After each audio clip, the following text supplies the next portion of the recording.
नमस्कार दोस्तों, स्वागत है आपका आज की बेहद बड़ी और ताजा खबरों की इस वीडियो में। दोस्तों आज की इस वीडियो में जानेंगे आज की महत्वपूर्ण और ताजा खबरों के बारे में। तो दोस्तों वीडियो में आगे बढ़ने से पहले आपसे छोटी सी विनती करना चाहते हैं कि इस वीडियो को लाइक और शेयर जरूर कर दीजिएगा, साथ ही हमारे चैनल को सब्सक्राइब जरूर कर लीजिएगा। वहीं पर दोस्तों वीडियो में आगे बढ़ने से पहले आपके जनरल नॉलेज में वर्दी के लिए आपसे एक प्रश्न पूछना चाहते हैं।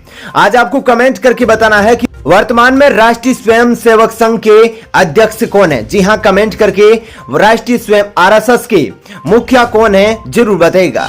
तो चलिए दोस्तों बिना देरी के शुरू करते हैं आज की खबरों के कारवा को। पहली खबर, विश्वास मत जीतकर आधिकारिक रूप से नेपाल के प्रधानमंत्री बने देउबा, पीएम मोदी ने दी बधाई। जी हां दोस्तों, शेर बहादुर देउबा रविवार को आधिकारिक रूप से नेपाल के नए प्रधानमंत्री बन गए हैं।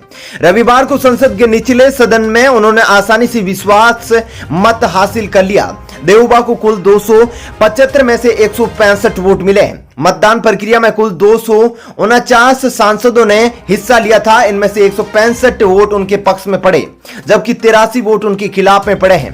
प्रधानमंत्री नरेंद्र मोदी ने शेर बहादुर देउबा को आधिकारिक रूप से प्रधानमंत्री बनने पर बधाई दी है। चलिए दोस्तों अब जानते हैं अगली खबर।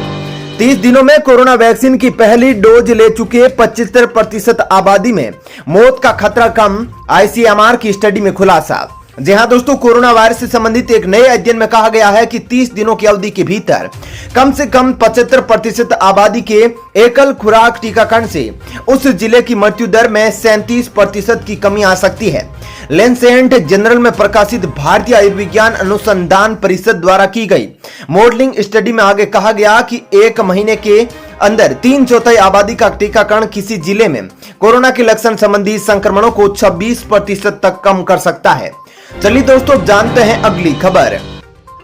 अफगानिस्तान के अंदर भारतीय प्रतिष्ठानों को तबाह करना चाहता है पाकिस्तान, खुफिया रिपोर्ट आई सामने।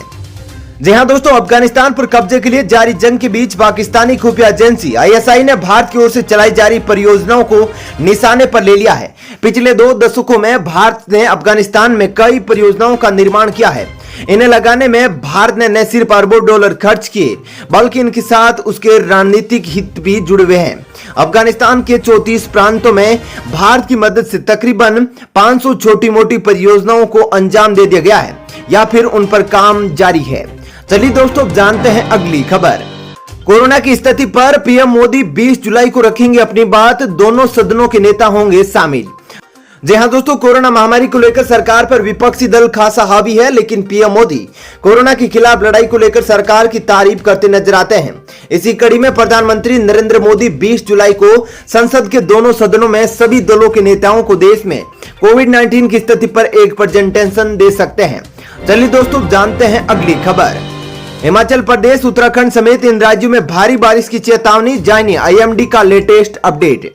जी हां दोस्तों, देश भर में मानसून आने के बाद अगले एक हफ्ते तक उत्तर भारत में भारी बारिश की संभावना जताई गई है। मौसम विभाग ने अनुमान जताया है कि पूरे उत्तर भारत में 18 से 21 जुलाई तक भारी बारिश होगी, जबकि पश्चिमी क्षेत्रों में यह हालत 23 जुलाई तक बने रहेंगी। मौसम विभाग के मुताबिक पश्चिमी हिमालयी क्षेत्र जिसमें जम्मू कश्मीर, लद्दाख, गिलगिट बाल्टिस्तान, मुजफ्फराबाद, हिमाचल प्रदेश और उत्तराखंड में आगे भी भारी बारिश जारी रहेगी। वहीं उत्तर पश्चिमी भारत में पंजाब, हरियाणा, राजस्थान, यूपी और उत्तरी मध्य प्रदेश में भी 18 से 21 जुलाई तक जबरदस्त बारिश हो सकती है। चलिए दोस्तों अब जानते हैं अगली खबर। मंदिरों और मठों को सरकारी नियंत्रण से मुक्त कराने के लिए केंद्रीय कानून लाए केंद्र सरकार, विश्व हिंदू परिषद। जी हां दोस्तों, विश्व हिंदू परिषद ने रविवार को केंद्र सरकार से राज्य में हिंदुओं के मंदिरों और धार्मिक संस्थानों पर सरकारी नियंत्रण से मुक्ति करने के लिए कानून लाने की अपील की है। वहीं पर वीएचपी ने देश में अवैध धर्म में परिवर्तन को रोकने के लिए भी एक मजबूत केंद्रीय कानून बनाने की केंद्र से अपील की है। फरीदाबाद में संपन्न बोर्ड ऑफ ट्रस्टीज और गवर्निंग काउंसिल की 2 दिवसीय बैठक में भंगवा संगठन ने इस संबंध में 2 अलग अलग प्रस्ताव पारित किए हैं। चलिए दोस्तों जानते हैं अगली खबर। चीन के प्रभाव को रोकने के लिए सीमा पर भारतीय सरकार का बड़ा ऐलान, अब होगा ये काम। जी हां दोस्तों, चीन को करारा जवाब देते हुए भारत ने सुरक्षा की दृष्टि से लद्दाख में 4 नए एयरपोर्ट बनाने का फैसला लिया है। इनमें से एक एयरपोर्ट लद्दाख की पेंगोंग झील के पास ही बनाया जाएगा। इसी पेंगोंग झील के इलाके में चीनी सैनिकों ने घुसपैठ की कोशिश की थी। केंद्र सरकार की ओर से इन चारों एयरपोर्ट को मंजूरी मिल चुकी है। इसके साथ ही वास्तविक नियंत्रण रेखा LAC के पास भी 37 हेलीपैड तैयार किए जाएंगे। इनके जरिए चिनूक से सीमा की निगरानी की जाएगी। चलिए दोस्तों, अब जानते हैं अगली खबर। भारत के अंदर कई मंत्रियों, नेताओं और पत्रकारों की हो रही थी फोन की जासूसी, रिपोर्ट में खुलासा। जी हां दोस्तों, केंद्र के 2 मंत्रियों, सुप्रीम कोर्ट के एक मौजूदा जज और कम से कम 40 पत्रकारों के फोन की जासूसी हुई है। यह दावा कई अखबार और वेबसाइट में साझा जांच के बाद किया गया है। इसमें वाशिंगटन पोस्ट, द गार्जियन समेत 16 मीडिया संस्थान हैं। भारत में द वायर ने अपनी रिपोर्ट में कहा कि देश में कम से कम 40 पत्रकारों के फोन नंबर उस लीक्ड सूची में पाए गए हैं और फोरेंसिक जांच से इनकी पुष्टि हुई है कि या तो इन नंबरों की जासूसी हुई या इन्हें टारगेट किया गया। इसके लिए इजरायली सॉफ्टवेयर पेगासस का इस्तेमाल किया गया था। चलिए दोस्तों, जानते हैं अगली खबर। किसानों के संसद भवन घेराव के ऐलान के बाद दिल्ली पुलिस हुई अलर्ट। जी हां दोस्तों, 3 नए कृषि कानूनों के खिलाफ किसान दिल्ली सीमा पर कई महीनों से आंदोलन कर रहे हैं। किसानों ने अब अपने आंदोलन को और तेज करने का फैसला किया है। दरअसल आज 19 जुलाई से संसद का मानसून सत्र शुरू हो रहा है। इसी बीच किसानों द्वारा सरकार तक अपनी आवाज पहुंचाने के लिए 22 जुलाई को संसद घेराव का आह्वान किया गया है। किसानों के इस ऐलान के बाद से ही दिल्ली पुलिस के अधिकारी इस मामले पर किसानों के साथ बैठक कर उन्हें मनाने की कोशिश भी कर रहे हैं। चलिए दोस्तों, अब जानते हैं अगली खबर। 10वीं के पास के लिए भारतीय नौसेना में निकली बम्पर वैकेंसी, कल से आवेदन शुरू। जी हां दोस्तों, भारतीय नौसेना में नौकरी के लिए तलाश कर रहे युवाओं के लिए खुशखबरी है। इसके लिए भारतीय नौसेना ने MR के तहत शेलौर के पदों पर भर्ती के लिए आवेदन मांगे। इच्छुक और योग्य उम्मीदवार जो इन पदों पर आवेदन करना चाहते हैं वे इंडियन नेवी की आधिकारिक वेबसाइट join.indiannavy.gov.in पर जाकर अप्लाई कर सकते हैं। चलिए दोस्तों, जानते हैं अगली खबर। CBSE 10वीं और 12वीं का रिजल्ट डिजी लॉकर में भी होगा उपलब्ध। अकाउंट बनाकर ऐसे कर सकते हैं डाउनलोड। जी हां दोस्तों, CBSE के परिणाम 2021 से डिजी लॉकर में उपलब्ध होंगे। डिजी लॉकर अकाउंट में लॉग इन करके छात्र मार्कशीट, पास सर्टिफिकेट, माइग्रेशन सर्टिफिकेट और स्किल सर्टिफिकेट जैसे महत्वपूर्ण दस्तावेजों को हासिल कर सकते हैं। बता दें कि वैकल्पिक मूल्यांकन पद्धति के आधार पर कक्षा 10वीं और 12वीं के छात्रों के लिए CBSE परिणाम 31 जुलाई तक जारी किया जाएगा। छात्रों के दस्तावेज छात्रों से संबंधित डिजी लॉकर खातों में भेजे जाएंगे। चलिए दोस्तों, जानते हैं अगली खबर। रूस ने बनाया नया सुखोई फाइटर जेट, दुनिया के लिए रहस्य बना अदृश्य हवाई योद्धा। जी हां दोस्तों, रूस का नया सुखोई फाइटर जेट दुनिया भर में चर्चा का विषय बन गया है। बताया जा रहा है कि 5वीं पीढ़ी के इस अत्याधुनिक स्टील्थ फाइटर जेट को रूस की बहुचर्चित कंपनी सुखोई ने बनाया है। इस लड़ाकू विमान को अगले सप्ताह शुरू होने जा रहे मॉस्को एयर शो के दौरान दुनिया के सामने पहली बार प्रदर्शित किया जाएगा।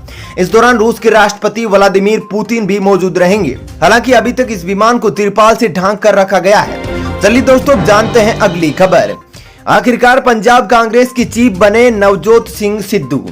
जी हां दोस्तों, पंजाब CM अमरिंदर सिंह और नवजोत सिंह सिद्धू के बीच चल रहे झगड़े को खत्म करते हुए कांग्रेस ने रविवार को सिद्धू को पंजाब कांग्रेस का अध्यक्ष नियुक्त कर दिया है। कांग्रेस नेता KC वेणुगोपाल के हस्ताक्षर वाली प्रेस विज्ञप्ति में कहा गया है कि नियुक्ति तत्काल प्रभाव से लागू होगी। वहीं संगत सिंह गिजियाम, सुखविंदर सिंह डैनी, पवन गोयल और कुलजीत सिंह नागरा को पंजाब प्रदेश कांग्रेस कमेटी का कार्यकारी अध्यक्ष नियुक्त किया गया है। चलिए दोस्तों, जानते हैं अगली खबर। प्रतियोगी परीक्षाओं में क्षेत्रीय भाषाओं के इस्तेमाल की दे इजाजत, तेलंगाना के मंत्री KT रामा राव ने केंद्र से की अपील। जी हां दोस्तों, तेलंगाना की IT के मंत्री KT रामा राव ने रविवार को केंद्रीय राज्य मंत्री से अपील की है कि छात्रों को क्षेत्रीय भाषाओं में एग्जाम देने के लिए प्रतियोगी परीक्षाओं में बैठने की इजाजत दी जाए। राव ने कहा कि प्रतियोगी परीक्षाएं न केवल अंग्रेजी और हिंदी में आयोजित की जाती है और ये उन छात्रों के लिए गंभीर परेशानी है जो इंग्लिश मीडियम में नहीं पढ़ते हैं या हिंदी भाषी राज्यों से नहीं है। राव ने कहा कि मुख्यमंत्री के चंद्रशेखर राव ने भी इसके लिए प्रधानमंत्री नरेंद्र मोदी को पत्र लिख दिया है। चलिए दोस्तों, जानते हैं अगली खबर। यूपी में RSS ने संभाला मोर्चा, राम मंदिर, अनुच्छेद 370, जनसंख्या नियंत्रण और धर्मांतरण जैसे मुद्दों पर लड़ा जाएगा चुनाव। जी हां दोस्तों, उत्तर प्रदेश विधानसभा चुनावों के मद्देनजर अब राष्ट्रीय स्वयंसेवक संघ RSS भी यूपी में एक्टिव होता नजर आ रहा है। यूपी में बीजेपी की चुनावी तैयारियों के लिए RSS ने मोर्चा संभाल लिया है। शनिवार रविवार को लखनऊ के आशियाना इलाके में सीएमएस सभागार में आरएसएस की बैठक हुई, जिसमें यूपी बीजेपी और सरकार से जुड़े लोगों ने भी हिस्सा लिया। इस समन्वय बैठक में मिशन 2022 को लेकर चर्चा हुई है। संघ की इस बैठक में CM Yogi Adityanath, deputy CM Keshav Prasad Maurya, Dinesh Sharma BJP के प्रदेश प्रभारी, राधा मोहन सिंह प्रदेश अध्यक्ष, स्वतंत्र देव सिंह शामिल हुए थे। चलिए दोस्तों, फिलहाल इस वीडियो में इतना ही। ऐसी ही खबरें देखते रहने के लिए आप हमारे चैनल को सब्सक्राइब कर लीजिएगा, साथ ही इस वीडियो को लाइक और शेयर जरूर कीजिएगा। धन्यवाद। जय हिंद।